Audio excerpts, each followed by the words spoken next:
గురుజీ, మీ journey ఎలా జరిగిందండి India నుంచి ఇక్కడి వరకు? ఇప్పుడు మీరు సాఫ్ట్వేర్ ఇంజనీర్ లాగా స్టార్ట్ అయ్యి మాంక్ లా ఇప్పుడు ఉన్నారు అంటే? మేము ఆంధ్ర విశాఖపట్నం నుంచి అండి. ఇయర్ 2000లో మెట్ లైఫ్ ఇన్సూరెన్స్ లో జాబ్ వచ్చింది. యాక్చువల్గా ఇప్పుడు ప్రపంచంలో అందరికి కావాల్సిందండి మనీ. మనీ ఉన్నప్పుడు నెక్స్ట్ కావాల్సిందంటే sense enjoyment. Yesterday's enjoyment will not compensate today's suffering.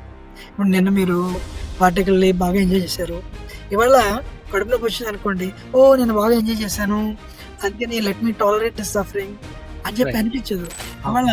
ఇవాళ ఏంటంటే టెక్నాలజికల్లీ డెవలప్ వాళ్ళ తాలూకా సైడ్ ఎఫెక్ట్స్ ఏంటంటే ప్రతి వాళ్ళకి మెంటల్ ప్రాబ్లమ్స్, స్ట్రెస్, పిల్లలు వినరు, యూనో భార్య భర్తల మధ్య రిలేషన్షిప్ ప్రాబ్లమ్స్, యూనో సో అన్నీ ఉంటాయి కానీ మనశ్శాంతి ఉండదు యాక్చువల్గా.